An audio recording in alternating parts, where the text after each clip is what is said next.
Então, eu listei aqui 4 pontos bem importantes para a gente começar a nossa conversa.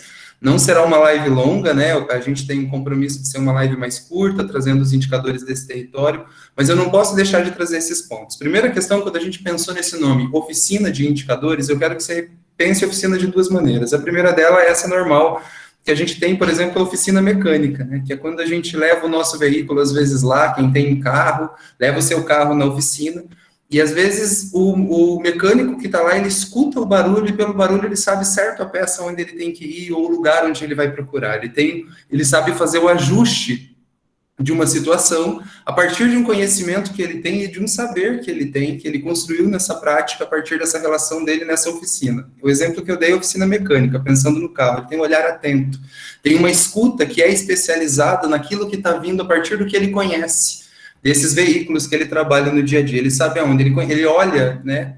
A gente olha para quem já está fazendo, ele olha a partir dessa experiência, ele sabe identificar algumas coisas e fazer alguns ajustes. Eu quero pensar isso no primeiro momento, essa primeira compreensão de oficina, que a gente tem mais comumente também, com a experiência que a gente vai ter hoje. A gente vai ter a oportunidade de conhecer alguns dados de alguns serviços públicos que estão nos nossos territórios, trabalhando com as crianças e que organizam algumas informações que vão nos ajudar a pensar alguns ajustes. Ou seja, hoje a gente já vai ter à nossa disposição algumas informações construídas, né, a partir de pessoas que já estão trabalhando com crianças no nosso território ou que já produzem esses dados. Então, hoje nós vamos poder ouvir e afinar o nosso ouvido, o nosso olhar, a nossa mente, coração e cabeça, para a gente pensar nesse projeto a partir dessas experiências. Então, eu já começo agradecendo a todos os equipamentos públicos que fornecem esses dados, as escolas e CMEs que fazem as notificações quando há situação de violência, a notificação obrigatória, que é um documento importantíssimo para a gente gerar indicador de proteção de criança e adolescente. Eu começo agradecendo. E essa ideia da gente pensar indicadores das crianças, dos territórios, dos adolescentes, é olhar de maneira integrada. Não é só o olhar da educação, não é só da saúde, ou não é só um órgão que produziu esses dados. Foram vários equipamentos. Inclusive informações que vêm da própria comunidade, que nos ajudaram a construir alguns dos indicadores que vão ser apresentados aqui.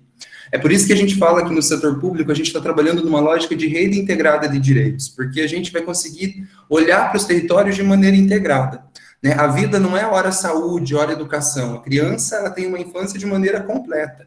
Então, o setor público, os serviços inclusive da sociedade civil, né? A igreja, o comércio, o dia a dia da comunidade, eles têm algumas especificidades na sua ação. Mas a gente tem a vida de maneira integrada. Então, a gente traz hoje vários dados para a gente pensar nessa forma de uma rede integrada de direitos que nos fornecem esses dados. E aí eu agradeço a Jaine, mais uma vez, pela rede ter sido tão cuidadosa na produção desses indicadores, para a gente saber aonde que a gente tem que olhar enquanto município, enquanto prioridade. O Mirante Tamandaré, a gente diz o seguinte, nós temos muitas demandas historicamente construídas e historicamente demandadas que a gente precisa pensar numa resposta, mas nós não conseguimos atender a tudo num primeiro momento. Então, o que é prioridade? Definir essas prioridades vem com esses indicadores e com esses dados que a rede tem produzido. Então, começo agradecendo.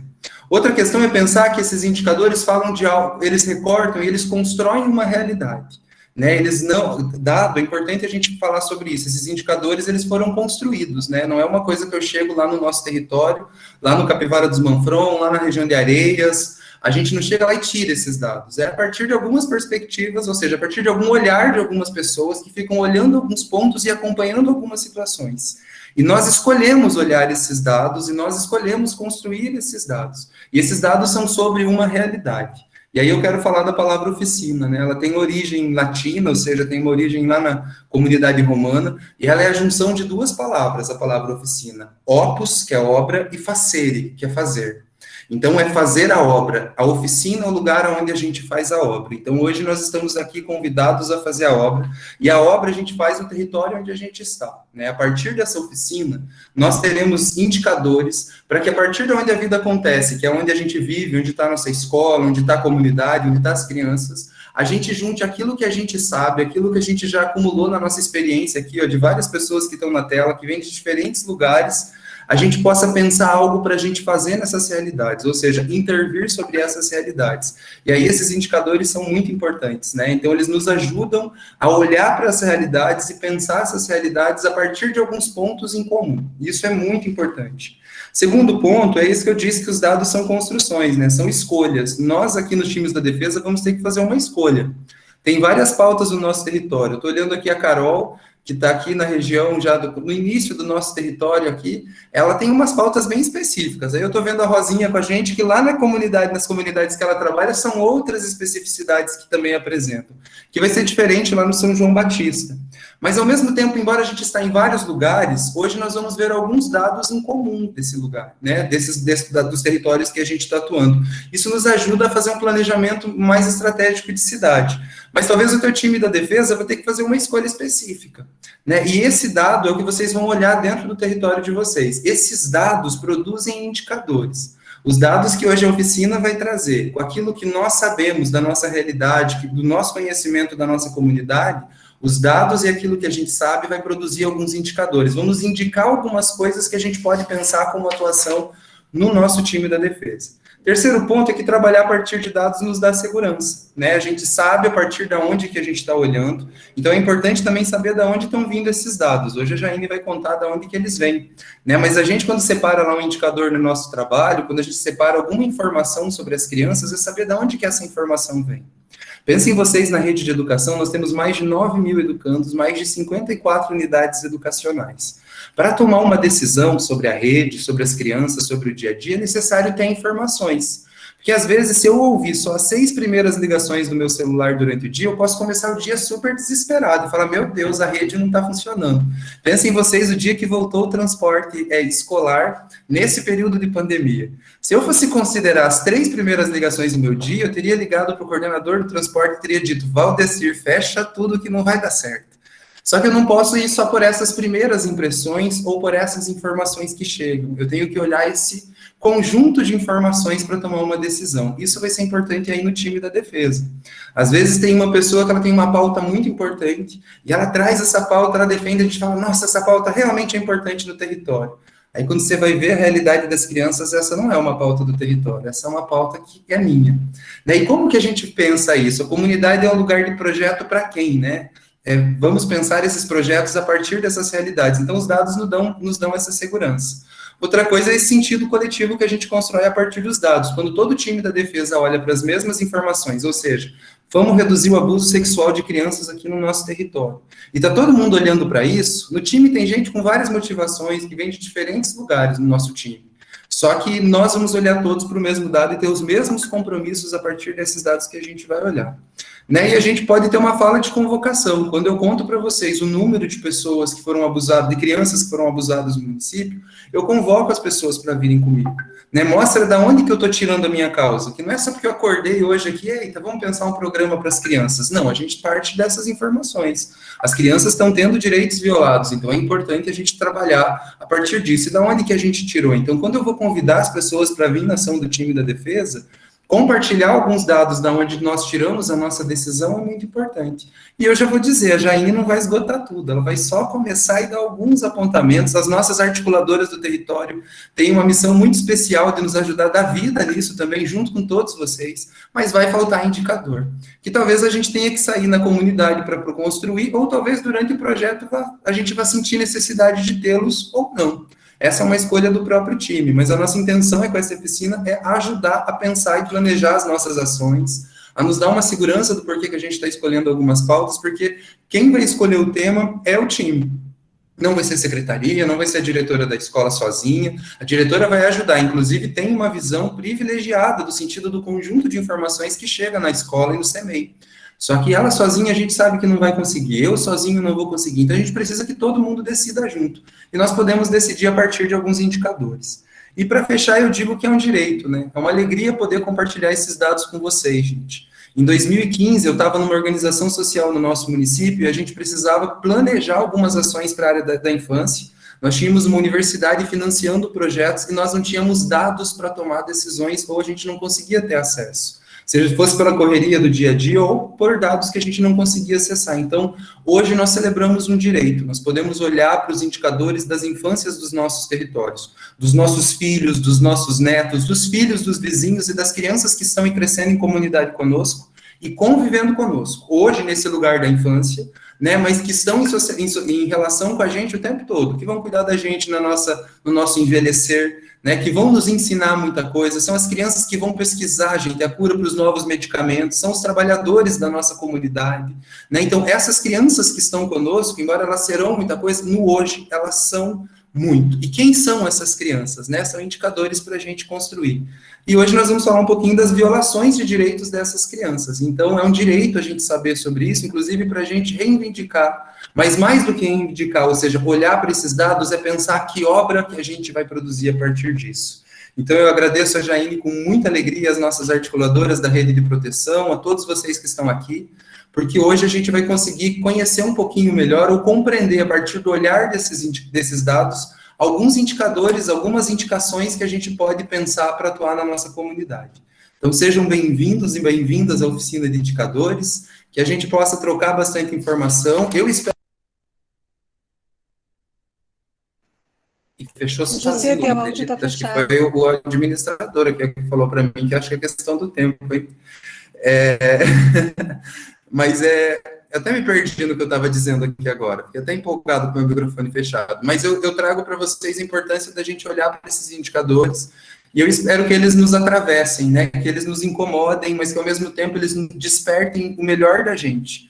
Para que a gente olhar para isso, não só se assuste ou não só se incomode, mas que a gente possa agir sobre isso, né? Coletivamente, de maneira intencional e preocupados mesmo com essa causa, que é uma causa de todos nós que aqui estamos. Então, uma boa noite de oficina. Passo agora a palavra de novo para a Meriane e para a Jaime, e vamos juntos. Eu peço licença, eu estou com 2 eventos acontecendo também, tem uma formação dos professores numa outra página aqui pelo Zoom, e eu estou numa reunião da Undime, mas eu encerro a reunião com a gente aqui na oficina de indicadores. Eu vou ficar nesse vai e volta, estamos todos em boas mãos e trocando as informações aí sobre os nossos indicadores. E nós esperamos em breve fazer mais uma oficina para celebrar a melhoria desses indicadores a partir dos times da defesa. Né, a gente tem visto a potência e o poder dos times da defesa nesses indicadores ou nas realidades das crianças, então a gente acredita muito que em breve a gente vai estar se encontrando para celebrar a redução dos indicadores de violência e violação de direitos sobre as crianças. E desde já eu agradeço a vocês pela gente fazer parte dessa história. Que lá no futuro olhem para trás e lembrem que um time não ficou no banco de reserva vendo um outro jogar, mas foi um time que se comprometeu, né, com toda a situação que está em campo, e nesse jogo eu tenho certeza que a gente só tem a ganhar, e principalmente as nossas crianças e adolescentes. Então, muito obrigado. Agora, eu vou chamar o Pedro, né, que é o coordenador do Departamento de Cultura da Secretaria, que vem trazer uma informação muito importante para os trabalhadores da cultura, né, um recadinho, assim, muito bom para todos, tá? Então, eu vou chamar o Pedro. Sim.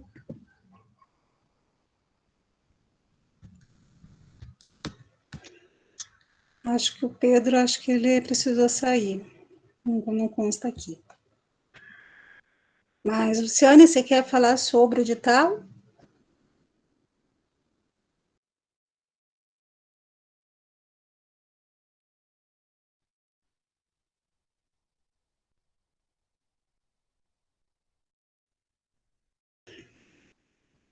Como o Pedro precisou dar uma saída, né, que ele também está participando, como eu já sei, em 2 reuniões, então eu vou dar a palavra para a Jaine, para iniciar a apresentação dos indicadores de dados do território 1 e 2.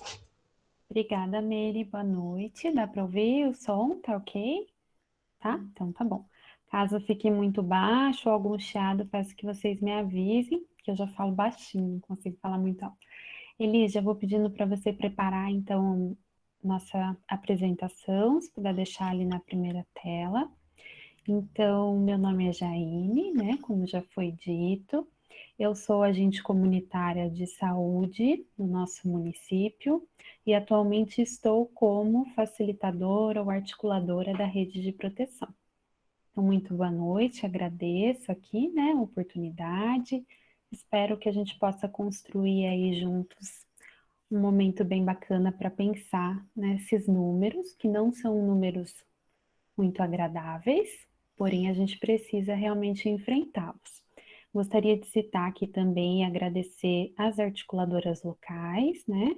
Aqui nós temos a Karina, que é articuladora local deste território, muito obrigada pela presença, me auxilia aí, né, com a rede de proteção, Nós temos a Fran, articuladora local da Rede Roma, a Carol, que foi articuladora local da Rede Centro, né? Agora não está mais como articuladora, mas já foi também, já auxiliou. Eu acho que alguém levantou a mão. Foi sem querer, Alguém Jaine, quer falar? desculpa. Ah, tá. Tranquilo. Eu até, você me lembrou de algo, Marli, eu queria falar, né? Caso alguém quiser levantar a mão ou mandar alguma coisa no chat, fica à vontade, tá bom? Então, pessoal, vamos lá. Pode abaixar, Elis, por favor. Então, eu vou apresentar para vocês, primeiro de tudo, de onde eu venho ali na Secretaria de Educação, né? Que é um departamento muito especial. Marli, só se puder mutar o microfone, que está aberto, daí está dando um pouquinho de interferência. Ou se a Meire conseguir, que eu acho que... Ai, beleza. É o Departamento de Educação em Direitos Humanos, né? Então, a Secretaria de Educação é dividida em vários departamentos e, entre eles, tem o Departamento de Direitos Humanos. Dentro deste departamento, ficam alguns eixos, alguns programas, digamos assim. Um dos programas é a rede de proteção, né, a articulação da rede de proteção, que nós estamos aí caminhando e no processo de rede integrada de direitos, né, que é a ampliação dessa visão, já com a prevenção, com a promoção. A rede de proteção, no nosso departamento fica a articulação com a minha pessoa, né? Os recebimentos das notificações obrigatórias, que vocês já vão entender um pouquinho melhor. Porém, a rede, eu sempre falo, somos todos nós, né? Todos os equipamentos, as escolas, as unidades de saúde, o CMEIs, então somos todos nós. Mas a articulação fica dentro do departamento. Dentro do departamento também, nós temos a escuta especializada. Para quem ainda não conhece, né, e gostaria de ler um pouquinho sobre, a Lei 13.431/2017, ela traz a escuta especializada. Por quê? Antigamente, falando bem breve, a criança ou adolescente passava por uma situação de violência e daí, por exemplo, chegava lá e relatava na escola. Aí a diretora pegava e chamava o pessoal do conselho tutelar. Aí chegava o pessoal do conselho, relatava para o conselheiro. Aí ia para o médico, relatava para o médico. Então a criança acabava repetindo várias vezes a violência, a violação de direito, e nisso se revitimizando. A lei da escuta especializada, ela prevê que é preciso existir um local apropriado, um serviço, né, nos municípios com pessoas capacitadas que façam essa escuta e que essa escuta ela seja preferencialmente única. Então, ao saber de uma situação de violência ou suspeita de violência, as pessoas, as crianças, adolescentes e muitas vezes os responsáveis são encaminhados para o nosso departamento, também através de notificação, como a gente já vai ver o que é, e através de ofícios da delegacia, conselho tutelar, relatórios de técnicos do CREAS e CRAS, eles são encaminhados onde são escutados, uma escuta qualificada, uma escuta protegida, nós temos duas salas específicas para isso, né? Às vezes até com material lúdico, porque vão crianças pequenas, e duas profissionais capacitadas. Então, nosso departamento cuida ali da escuta especializada. O nosso departamento também está em processo de construção da Rede Bebê, né? A Rede Bebê é um programa que priva aí a questão da prevenção, né? A prevenção lá na primeiríssima infância. Então, quando nós temos ali de 0 até os 3 anos, vários estudos já nos trazem que a formação cerebral ela é crucial nessa idade. E você ser exposto a violações de direitos, ou você ser privado, né, de alguns atendimentos ou de algumas coisas que são necessárias, serão muito prejudiciais. Então, nós temos, né, uma professora, a professora Marcela, que está no nosso departamento especificamente cuidando e planejando e realizando aí no processo desse programa. No departamento também nós temos os times da defesa, né, que são vocês. Então, o nosso departamento, ele vem junto com a mobilização no intuito de colaborar com momentos formativos, né, com os times da defesa. Então, pessoal, partindo lá um pouquinho, eu queria trazer para vocês uma resolução do CONANDA. Então, o que é CONANDA? O CONANDA é o Conselho Nacional de Direitos da Criança e do Adolescente. E assim como nós temos o CONANDA, nós temos o CMDCA, que é o Conselho Municipal de Direitos das Crianças e do Adolescente. É bem importante todo mundo ficar sabendo, né? Quem é a presidente, quem que participa do conselho, isso é até motivo para outras formações. Mas voltando aqui, a resolução do CONANDA, ela é uma resolução lá de abril de 2006, em seu artigo 1º, traz um pouquinho para nós sobre o sistema de garantia de direitos, né? Então, o sistema de garantia dos direitos da criança e do adolescente, ele vai se constituir na articulação e integração de instâncias públicas, governamentais e da sociedade civil, na aplicação de instrumentos normativos e no funcionamento dos mecanismos de promoção, defesa e controle, para a efetivação dos direitos humanos da criança e do adolescente, nos níveis federal, estadual e municipal. Então, esse artigo 1, ele traz essa articulação que é necessária e fala, inclusive, da sociedade civil. Então, lendo eles aqui, eu entendo, junto com vocês, que vocês fazem parte do sistema de garantia de direitos, né? A gente fala muito, usa muito a nomenclatura rede de proteção, mas, na verdade, o sistema de garantia de direitos, ele está ali na resolução, e a rede de proteção em si, ela seria a personificação, seria a prática desse sistema de garantia de direitos.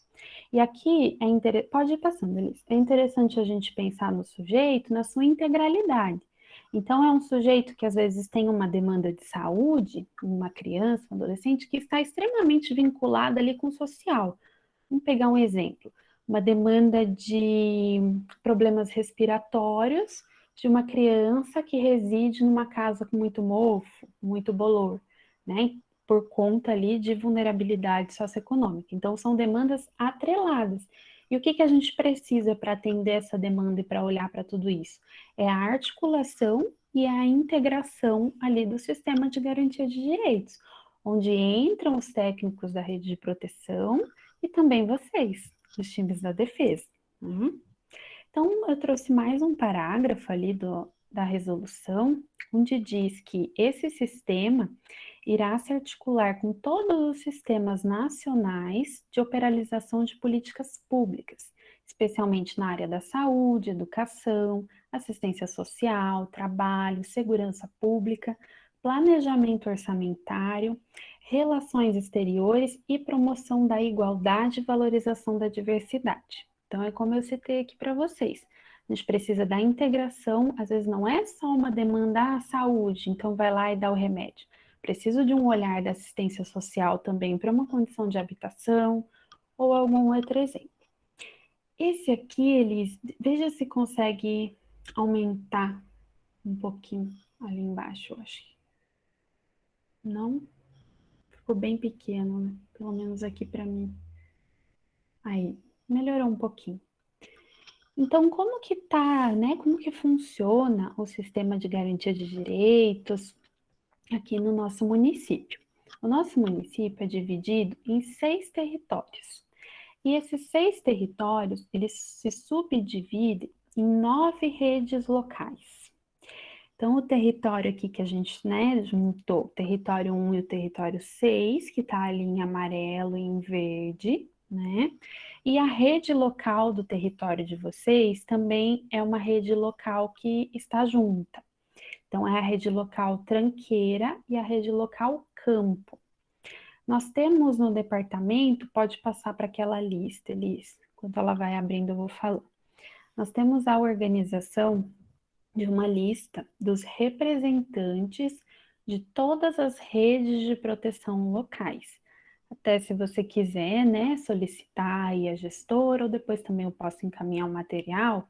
Ali tem os equipamentos públicos que fazem parte da sua rede local e o nome da pessoa profissional responsável e o contato.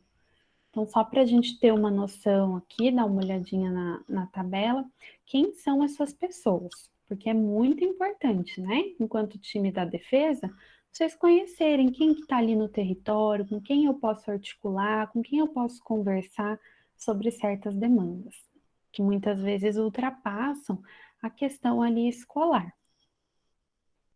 Tá vendo? Tá abrindo? Aí.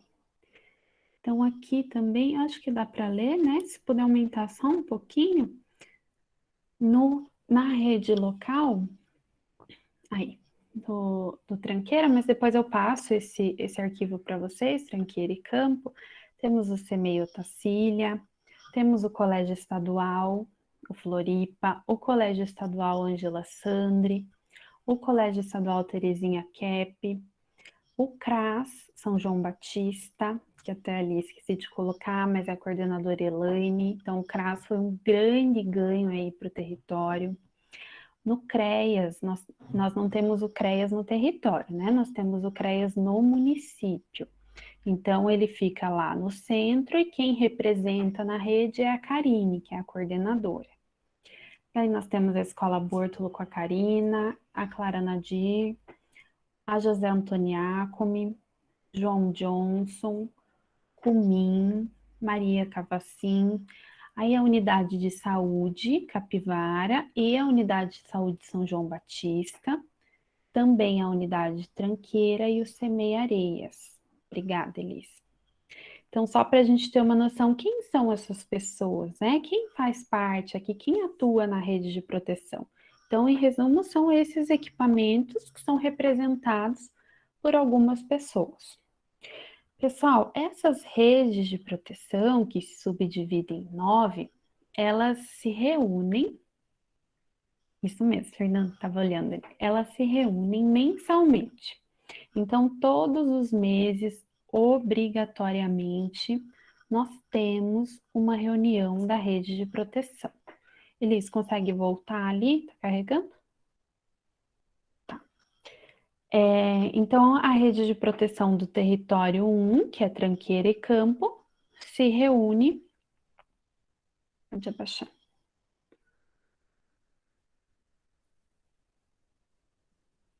Isso.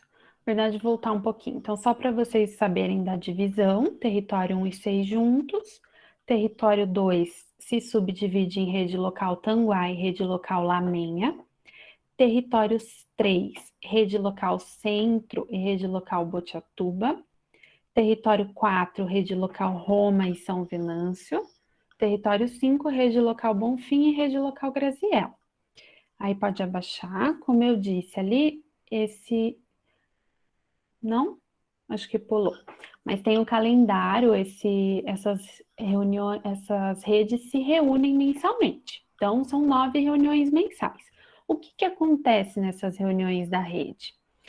Nessas reuniões da rede, todos os equipamentos têm possibilidade de levar os casos. Então, vamos supor que alguém do time da defesa procurou a Márcia, falou, Márcia, percebi que está acontecendo tal e tal coisa com uma criança da sua escola. A Márcia, enquanto gestora, né, vamos supor que a reunião da rede é hoje, ou a reunião da rede é amanhã, e a demanda ali não é tão urgente. A Márcia, enquanto gestora, vai preencher o protocolo de discussão da rede local, com os dados do educando, um breve relato do caso que foi passado para ela, e vai colocar no drive da rede dela, da rede local dela, que nós somos organizados pelo drive. E no dia lá da reunião, que seria nesse dia ou no dia seguinte, ela vai nos contar o caso e nós vamos discutir. Márcia, nesse caso, vamos supor que seja um caso de violência física. Nesse caso, né, que há uma suspeita de violência física, como que foi a situação? O que a pessoa percebeu? A Márcia não precisa nos contar o nome da pessoa. Geralmente a gente até deixa em sigilo, é uma coisa que eu nem pergunto, né?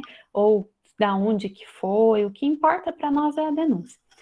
Então, ela vai contar o que a pessoa trouxe para ela, o que ela percebeu, e nós vamos dar o encaminhamento. Como é o caso de violência física, que eu dei o exemplo, a gente vai preencher uma notificação obrigatória. Daí eu vou pedir para eles mudar a tela ali para notificação. Mas vamos supor que não é um caso de violência física, né? Não pode pôr o arquivo, Elis.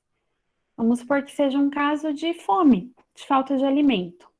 Então, a Márcia também vai preencher o mesmo protocolo, a gente discute na reunião da rede e faz os encaminhamentos. O CRAS participa, já pode falar ali, ó, pessoal, essa família eu conheço, pode deixar que eu vou fazer uma visita, ou essa família eu ainda não conheço, né? Vamos agendar um atendimento. Então, é isso que acontece ali nas reuniões. Já está aparecendo. As notificações obrigatórias, vamos supor que a Márcia, então, recebesse uma denúncia do time da defesa hoje, a reunião é daqui 5 dias, 10 dias, uma denúncia de violência física. Ela pode fazer o protocolo de discussão também, para a gente discutir o caso na reunião da rede, porém ela, como gestora, já está orientada, e todas aqui, a preencherem a notificação obrigatória, tá? Então, não precisa, né? Então você só vai passar o caso na reunião daqui 15 dias? Não precisa. A gente está disponível todos os dias, telefone, WhatsApp, e-mail, né? Para que ela faça a comunicação da violência o quanto antes. O exemplo que eu dei, tanto que era reunião de um dia ou no outro dia, né? Até violência física nem no outro dia, no mesmo dia mesmo. Então, aqui é a notificação obrigatória. Esse documento, pessoal, ele alimenta um sistema chamado SINAM, que existe no Brasil, é Sistema de Informação de Agravos de Notificação. Essa notificação especificamente, ela é a da violência interpessoal e autoprovocada, que é aquela que acontece, né, entre duas pessoas, uma mãe e um filho, ou aquela autoprovocada, por exemplo, uma mutilação. A saúde tem vários tipos de notificação. A gente tem notificação de sífilis, de mordedura de cachorro. A notificação da COVID é uma notificação até bem parecida. Então, essa notificação ela não é única. Mas para nós, para a rede de proteção, né, os times da defesa, o que nos interessa principalmente é essa. Então, ao receber uma denúncia, ao ter ciência de um caso ou da suspeita de um caso, a gestora deve preencher a notificação. Então, quem preenche notificação? Os agentes dos equipamentos, no caso da escola, as gestoras, no caso do CRAS ali, né? Assistente social ou psicólogo que recebeu a denúncia, a unidade de saúde, geralmente nós todos somos ali capacitados para preencher. Então, um agente público, né? Ali em cima da NO, que eu gosto sempre de frisar bastante, naquele parágrafo, diz assim: caso suspeito ou confirmado de violência doméstica, sexual, autoprovocada, tráfico de pessoas, trabalho escravo, trabalho infantil, tortura, intervenção legal, violências homofóbicas contra mulheres e homens em todas as idades. Então, pessoal, é caso suspeito ou confirmado dos mais diversos tipos de violência, né? A notificação ela abarca ali todas as violências. Então, se eu tenho uma suspeita de violação de direitos ou de, né, negligência, violência física, eu não vou ficar esperando ter a confirmação, né? Vamos sempre pecar pelo excesso, eu sempre falo isso com as gestoras. Então, vamos procurar ali a pessoa de referência para passar o que aconteceu para ser gerada a notificação. Essa notificação ela é gerada no município todo e também no município de Curitiba, e elas são encaminhadas para o nosso departamento, onde fica ali a articulação da rede, né? A Elis está aqui, me auxilia ali nos encaminhamentos das notificações obrigatórias. Pode mudar daí, Elis, para o slide, por favor. E é através das notificações obrigatórias, pessoal, que a gente tem acesso a esse quantitativo que vamos mostrar aqui hoje, né? Então, por que é importante a gente preencher a notificação e preencher corretamente? Porque é através dela que eu vou ter um dado tabulado, um dado oficial, por exemplo, que no território de vocês, isso é só um exemplo, a gente vai ver daqui a pouco o quantitativo real, que no território de vocês tiveram, 10 mulheres em situação de violência doméstica. Então, esse é um documento, é oficial isso, né? Não é que seja a realidade pura, porque às vezes acontece a subnotificação, mas é oficial que foi preenchida uma notificação referente a esses dados. E é importante também porque através disso eu penso em políticas públicas. Elisa, acho que diminuir um pouquinho, apertar um menos ali na apresentação e voltar ali para isso, um antes, para notificação. Eu penso em políticas públicas, então se eu sei que existe uma quantidade X de mulheres em situação de violência doméstica no território de vocês, eu posso pensar a partir desse dado em políticas. E também, pessoal, garantir o encaminhamento apropriado do caso, né? Porque através da notificação a gente tem, como eu disse, um documento oficial. Ali vai ter endereço, telefone, breve relato do caso, idade, escolaridade. Então, ali tem todas as informações necessárias para acessar a rede de proteção. Agora sim, pode abaixar, Elis, por favor. Então estava aqui, né, o calendário. Então, só para vocês olharem ali a rede tranqueira, no penúltimo quadradinho, a primeira quinta-feira de todos os meses, às 9 horas da manhã, as reuniões têm sido online. Pode abaixar daí.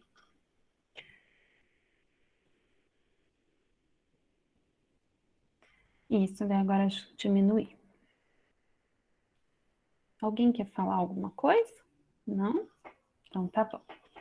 Pessoal, então no ano de 2020, através do levantamento do número de notificações obrigatórias, daí nós unimos, né, território 1 e 6, rede tranqueira e campo, nós tivemos um caso notificado de abandono intelectual, um caso notificado de criança ou adolescente em situação de acidente com automóveis, um caso notificado de criança ou adolescente em situação de uso de substância psicoativa, né, seja aí drogas ou álcool, um caso notificado de abuso sexual infantil, 26 casos notificados de crianças e adolescentes em situação de negligência. Então, o que ficou mais alarmante, né, no território foi a situação da negligência, mas isso a gente percebe de um modo geral porque, por dois motivos, muitas vezes tem um certo receio de preencher ali o motivo real da notificação, isso é algo que nós estamos superando, e aí na dúvida coloca-se negligência, ou realmente porque a negligência vai abarcar ali uma quantidade maior, né, de faltas de cuidados básicos, né. Só que a negligência, algo que eu gosto sempre de bater na tecla, depois vou falar um pouquinho mais, ela deve ser vista com um olhar mais profundo. Então, eu não vou pegar uma genitora, um responsável que não tem, às vezes, condições, né, socioeconômicas de comprar um sabonete, um shampoo, e daí vou falar que ela é negligente porque a criança não está indo com, né, totalmente com o cabelo do jeito que eu queria, ou com a vestimenta do jeito que eu queria, daí eu chamo de negligente e faço MNO. Então, não é assim, né? As gestoras que estão aqui já sabem que a gente tem que olhar todo o contexto da família. Então, realmente, ela é negligente ou ela não tem condições de prover ali o que é necessário. Mas depois a gente vai falar um pouquinho mais.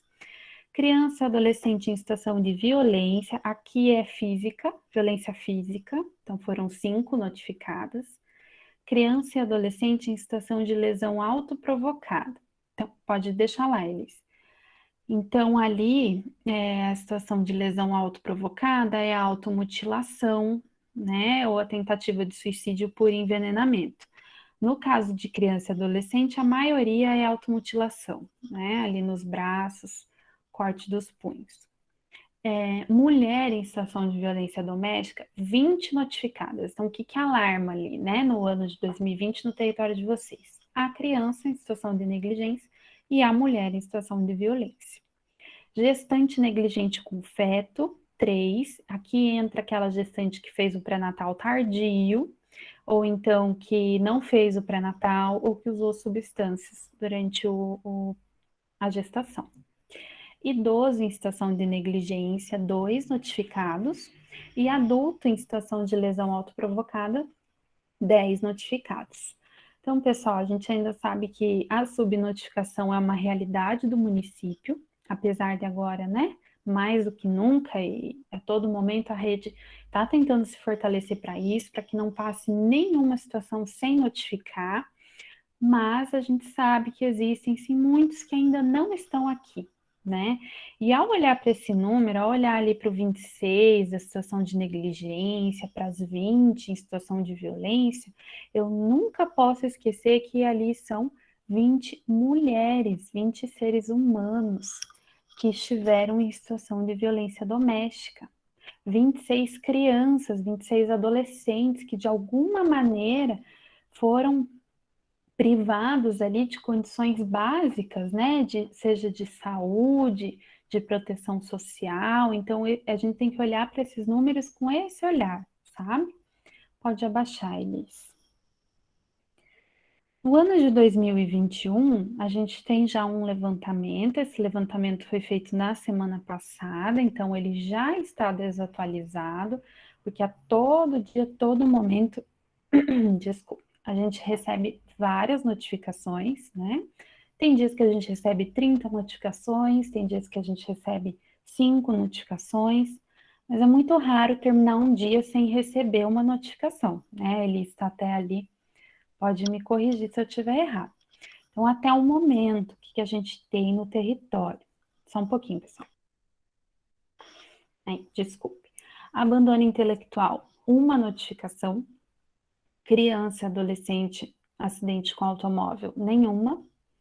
Uso de substância, nenhuma, mas não é verdade, porque eu já lembro de casos aqui de cabeça, né, que às vezes, o que eu posso dizer para vocês? A criança ou adolescente entrou na rede, foi notificado, está tratando, mas ainda está fazendo uso.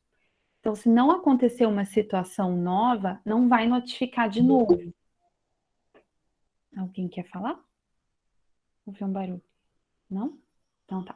Aí não vai notificar de novo, mas o caso continua existindo, entendeu? Então, sim, nós temos casos de criança e adolescente fazendo uso de substância.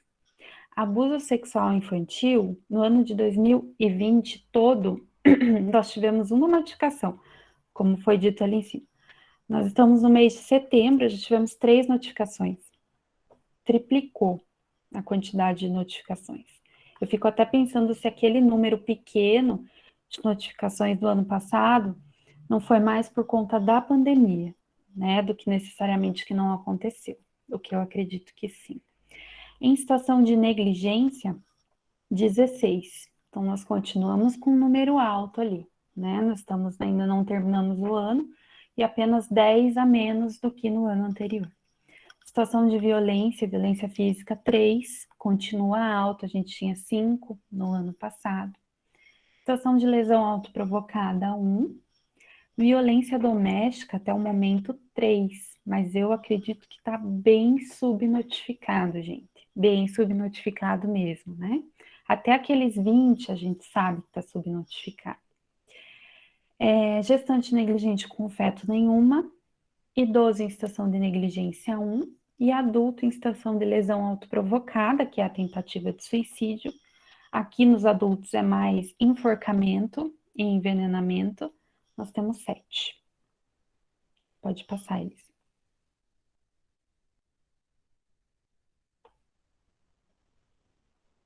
Aqui saiu para mim a apresentação. Saiu? Mas agora não é o vídeo? Ah, tá. Então, beleza.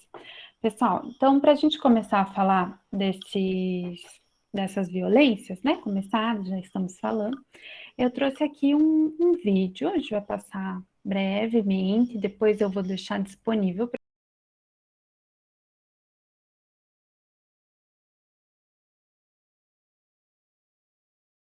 Então, é mais para, né, fomentar uma reflexão com vocês. Então, no território a gente tem a realidade, né, da violência doméstica, bem alarmante.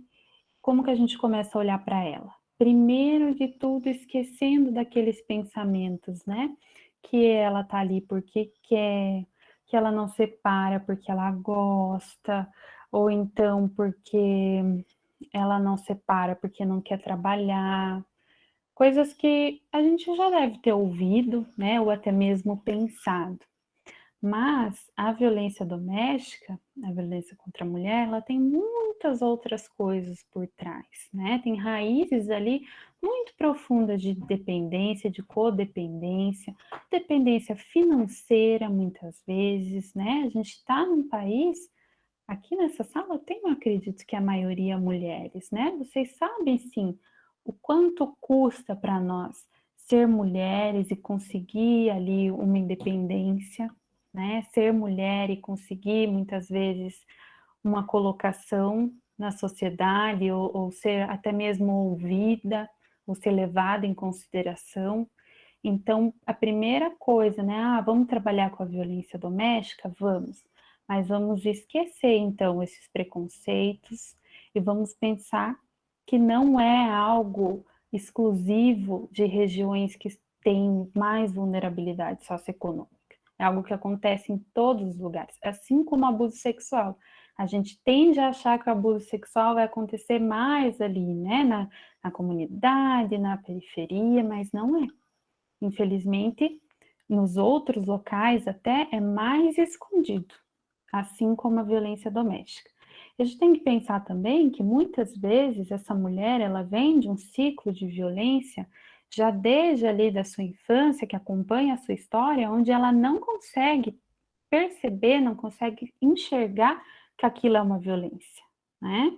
Porque não necessariamente a violência aqui ela é física, mas ela pode ser patrimonial, à medida de que a mulher não tem autonomia nem acesso ali ao seu salário, ou então até mesmo, né, a recursos ali para prover para sua família, ou ela pode ser psicológica, à medida que ela é o tempo todo diminuída, desvalorizada dentro de casa.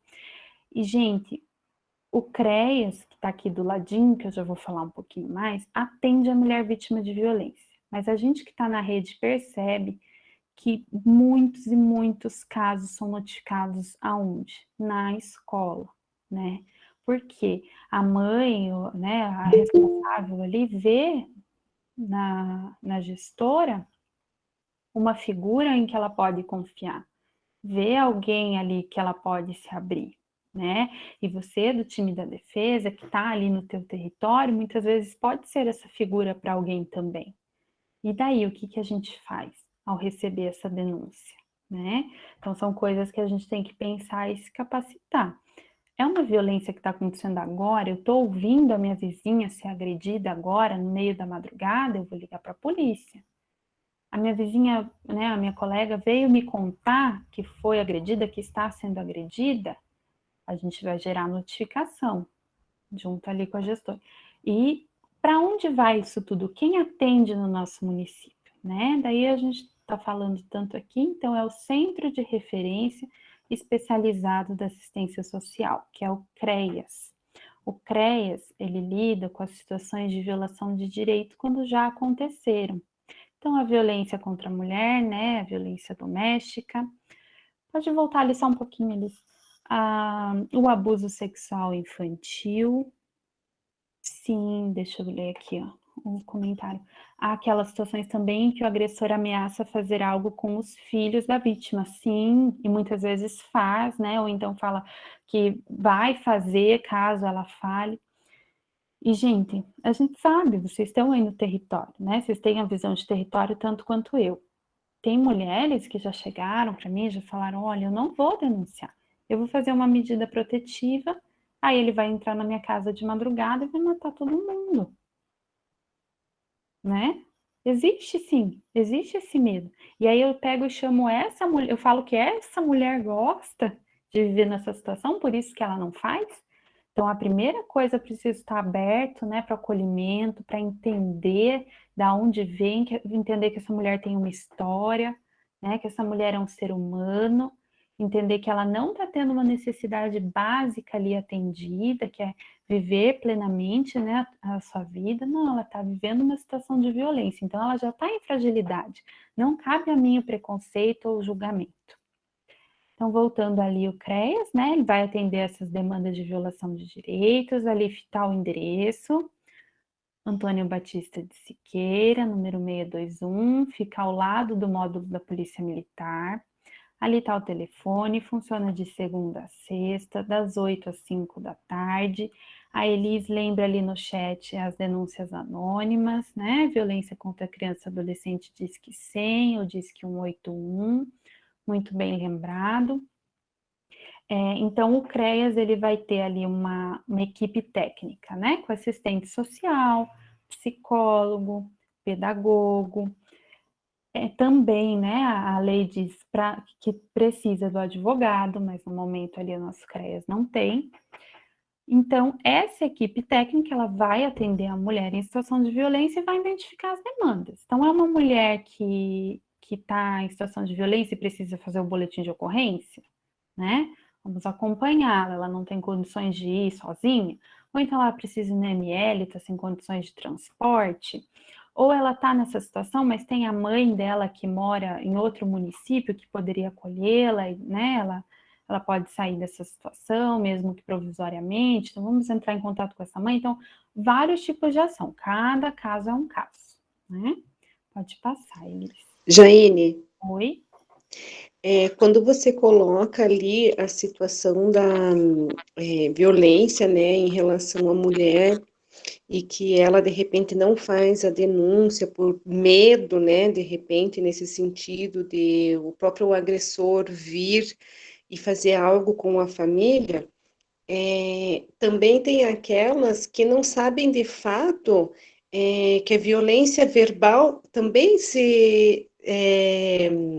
a gente se refere à violência, assim, né? Então, talvez, de repente, não sei como, de repente, pensarmos juntos, como explicar e mostrar para essas famílias, para essas mulheres, né, essas situações, que isso também é violência e que a gente, de uma maneira ou de outra, a gente precisa pedir ajuda, socorro, né? Não sei se cabe aí, mas é o que eu estava refletindo agora com as suas palavras. Você já traz uma estratégia, né, Marli? Já está fomentando aí, provocando o teu time da defesa. Pode ser uma ação, sim, a ser feita no território.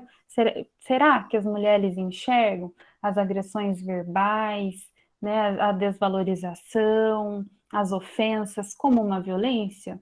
Eu acredito muito provavelmente que várias não enxergam. E seria uma ação bem bacana, né? Eu poderia pensar assim. Já gostei, já está pensando, né? A gente trouxe ali o problema, estamos falando da temática, e é uma ação legal. Era nesse sentido que você estava pensando? Sim, Jaine, obrigada.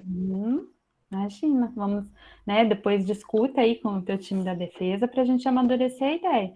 E sim, proteger a mulher também é proteger as crianças, como o secretário disse, porque muitas vezes as crianças estão ali vivenciando, presenciando tudo isso, né? E como a gente falou lá no começo aqui da oficina, essas vivências de violação de direitos, de situação de violência, principalmente na primeiríssima infância, terão consequências ali bem graves para toda a formação de um sujeito. Aí, pessoal, outra situação que apareceu também bastante alarmante no território de vocês é a negligência, né? Como eu já disse lá quando eu falei os dados, então, negligência já me vem assim 3 tipos de medo. Vamos olhar com muito cuidado, com muita cautela, para o contexto todo, né? O que a gente conhece da família, o que a gente já observou, porque muitas vezes nós podemos acabar taxando uma pessoa, uma família, um responsável, por ser negligente, por ela não ter condições. Então, a gente está cometendo uma dupla violência. Ela está tendo os direitos violados e ela está sendo taxada por nós de negligente, né? Então, muito cuidado, né? Mas existe sim, nós temos sim situações de negligência. Só um pouquinho a frio aqui, essa violência nem sempre é pelo companheiro, muitas vezes filhos, adolescentes e adultos que moram na mesma casa. Verdade, Fran. Às vezes a gente fica mais, né, no ex-companheiro e no companheiro, e muitas vezes é até um pai. Acontece muito com as adolescentes, e isso é motivo de muito sofrimento. A gente pega vários casos na escuta, inclusive, ou um filho adolescente, ou um filho usuário de substância com idosos, tem bastante, algo até que a gente pode linkar ali na ação, né? Não ficar só no companheiro e ex-companheiro, legal. Então, voltando aqui para a negligência, pessoal, muito cuidado, sabe? Na hora de taxar, né, como negligente. O que é a negligência? Então, a negligência vai ser aquela omissão nos cuidados básicos da parte de alguém que deveria prover os cuidados básicos. Mas quando eu pensar nisso, sempre antes pense assim: essa pessoa tem condições de prover os cuidados básicos, que é o quê? Alimentação, vestuário, higiene, medicação. Então, essa mãe é negligente porque ela não deu o remédio para o filho. Isso já aparece direto na rede de proteção. Daí a gente vai ver, tá, mas qual é o remédio? O remédio é tal. Não tem na rede pública, teve que protocolar na prefeitura, demora um mês para chegar, custa sei lá quantos reais. Então, ela não é negligente, né? Então, vamos ir por outro caminho, acessar a saúde, para ver se a gente consegue que ela tenha acesso ao remédio. Mas, da mesma forma, existem sim, né, alguns responsáveis que não dão a medicação, mesmo tendo a medicação. E daí a gente precisa conhecer esse contexto para notificar a negligência, né? Pode passar, Elis.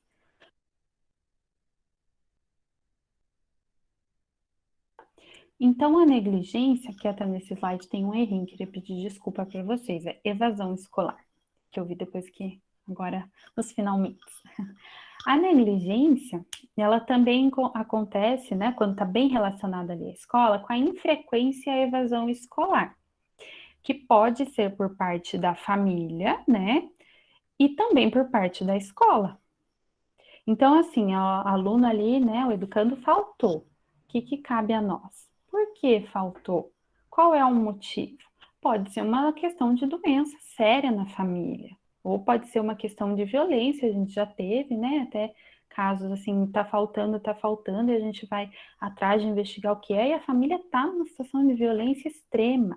Então, voltamos lá para aquela questão. Não vai primeiro de tudo na negligência. Cabe a nós procurarmos ali as causas. Inclusive, as casas sementeiras são grandes aliados nessa questão da infrequência e da evasão, porque estão ali no território, conhecem essas famílias, muitas vezes têm mais vínculo e um contato mais fácil do que a escola e conseguem ali nos sinalizar algumas questões, né? Então, olha, não, realmente, esse pai aqui está um pouquinho negligente, já conversei, já orientei, ou então, não, realmente, essa mãe está com a saúde mais frágil nesse momento, né? Pode passar, Elis.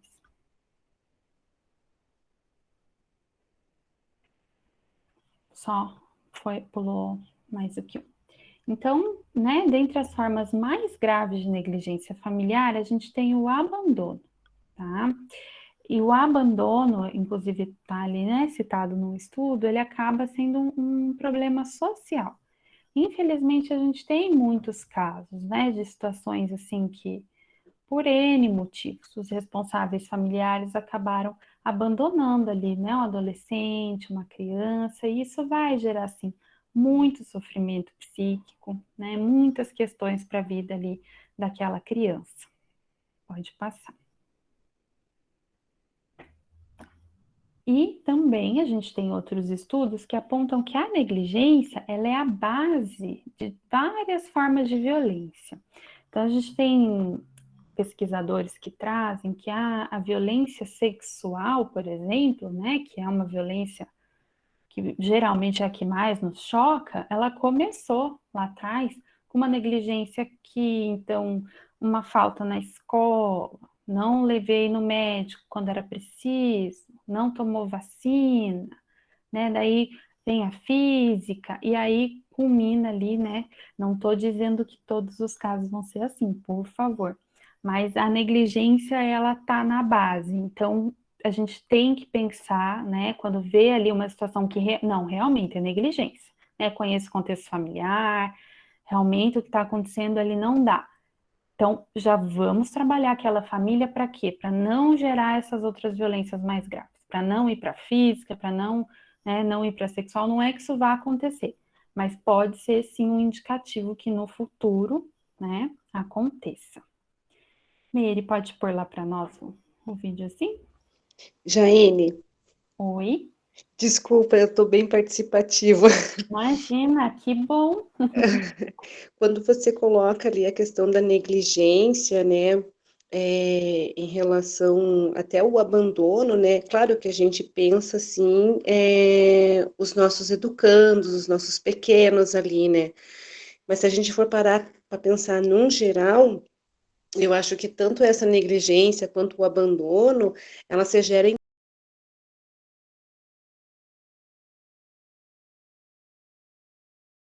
Pontos até que a Marli levantou na discussão ali, né, em relação à família. E eu acho bem bacana a postura de uma das pessoas ali que fala, né, que não acredita em criança negligenciada pela mãe. Então, de alguma forma, todos nós somos responsáveis e temos sim o dever de agir, né? Seja denunciando, seja perguntando, né? Oh, e aí, né? Fiz a denúncia, como que tá? Seja ficando mais de olho, né? Então, de alguma forma, todos nós somos responsáveis. E aqui a gente está falando de time da defesa, de pessoas que estão na comunidade, né? De pessoas que estão dispostas a nos ajudar e também a olhar para as nossas crianças, a nos ajudar e a compor com a gente nessa luta, né? Então, eu queria parabenizar vocês pela iniciativa de estarem aqui, né, um dia de semana e à noite, todo mundo cansado, para a gente falar um pouquinho mais sobre isso, sobre esses assuntos que são, sim, espinhosos, são delicados, né?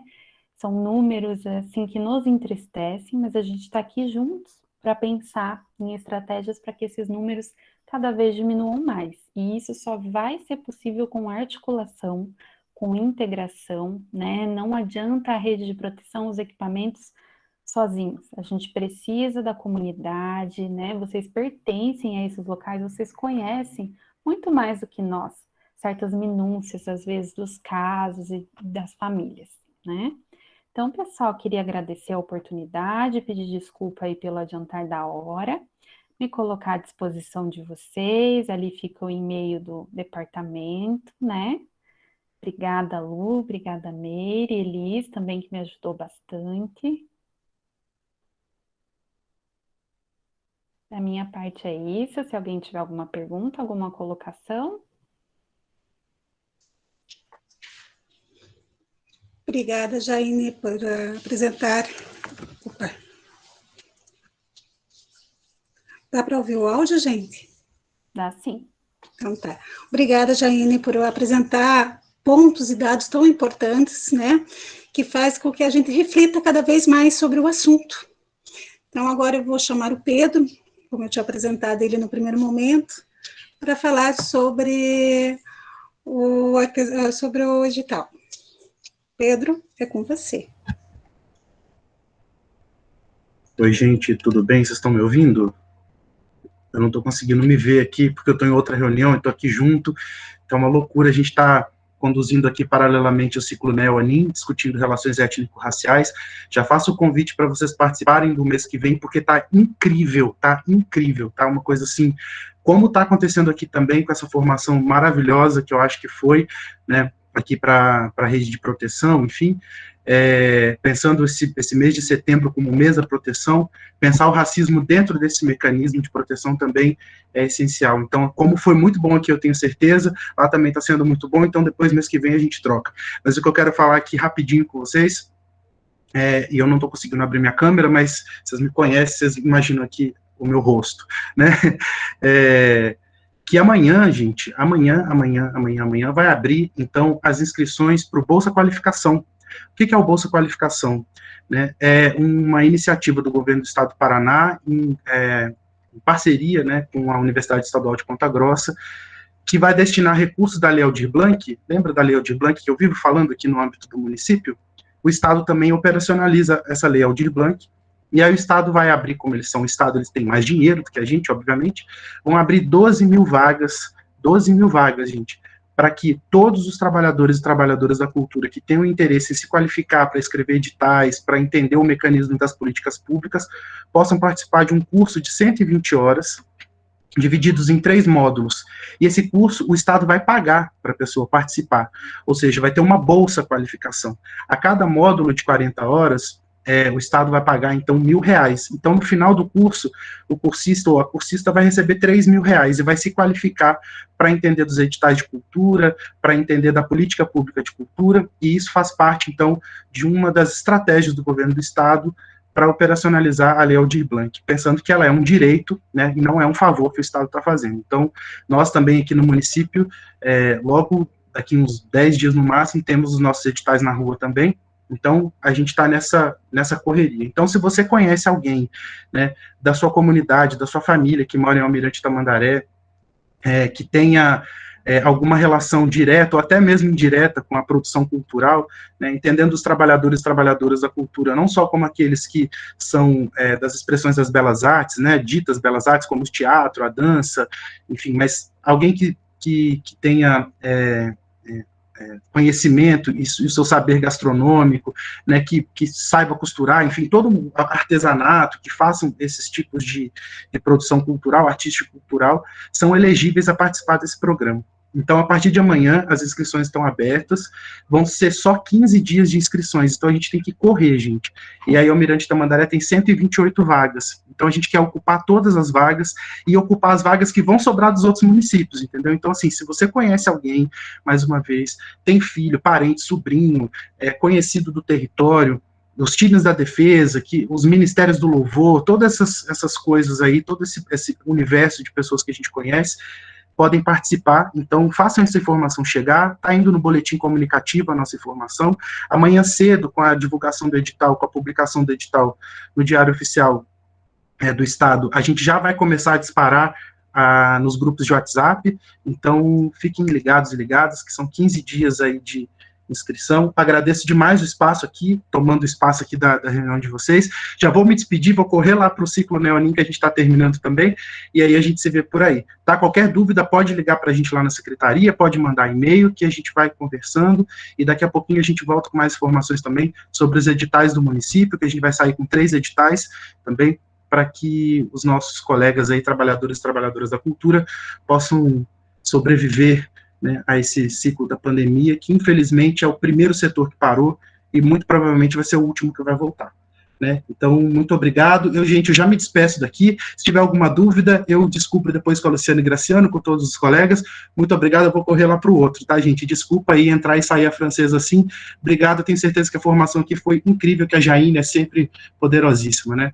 Um abraço, bom encontro para vocês, bom final de encontro, e vamos lembrar sempre que setembro, não só em setembro, né, mas todos os dias é dia de proteger os direitos das nossas crianças, adolescentes, de olhar com cuidado para tudo isso. Gente, até amanhã. Valeu. Obrigada, Pedro. Agora, eu vou passar para falar um pouquinho com a Luciane Graciano, como diz o Pedro, né? Que isso aqui é a diretora do Departamento de Mobilização. Com você, Lu. Obrigada, Mariane. Quero dar boa noite a todas e todos, e quero também já pedir desculpa, porque eu estava com a câmera fechada, porque eu estava no trânsito, e a hora que a Mariane me chamou, eu não tinha nem aonde encostar o carro. Falei, meu Deus, eu vou focar aqui no dirigir, não vou me mexer. Depois eu me desculpo com o pessoal. Mas eu consegui trazer o Pedro, né? Nada melhor do que o Pedro para falar sobre cultura, né? Então eu quero agradecer já, de primeiro já a Jaine, a Elis e a Mariane, né? Por ter organizado já esse momento aí de muita aprendizagem para nós. Jaine, obrigado mesmo. É muito bom te ouvir. A gente aprende muito contigo, né? Isso é importante. Mas é bem rapidinho para a gente finalizar. Eu compartilhei um link ali no chat com vocês, tá? Tem um link, é um drive, é uma pasta que nós estamos organizando diversos materiais como apoio e suporte para os times da defesa. Então, ali tem vídeos, ali tem textos, ali tem indicadores, ali tem dados. Inclusive, esse material que a Jaine apresentou, também quero pedir permissão para a Jaine, para a gente inserir também nessa pasta, vai também para essa pasta, tá? Então, vocês vão ter acesso nessa pasta ali e poder estar pesquisando, lendo, olhando e melhorando cada vez mais aí as ideias que vocês trouxeram ali para pensar as ações aí nos territórios, tá? Então, só para avisar, tá no chat já. Quem precisar do link também, só pedir que a gente manda também pelo WhatsApp também. E quero agradecer a todo mundo mesmo por esse momento. Foi lindo, lindo mesmo. Parabéns. Não sei se o José quer fazer uma fala aí, agradecimento. Só obrigado e boa noite. Obrigado, Jaine, pela noite. Deixa eu abrir minha câmera aqui. E agradecer a todas e todas que ficaram com a gente. A gente segurou aí, né, a nossa plateia até o final, então é um tema importantíssimo e que bom que a gente se reuniu para falar sobre isso. Então, muito obrigado mesmo pela presença de todas e todos. Jaine, mais uma vez, uma alegria aprender contigo. As nossas articuladoras todas que também estiveram conosco, as contribuições, muito obrigado. Vamos em frente e colocar o time na rua. Uma boa noite para todos. Boa noite, pessoal. Bom descanso. Valeu.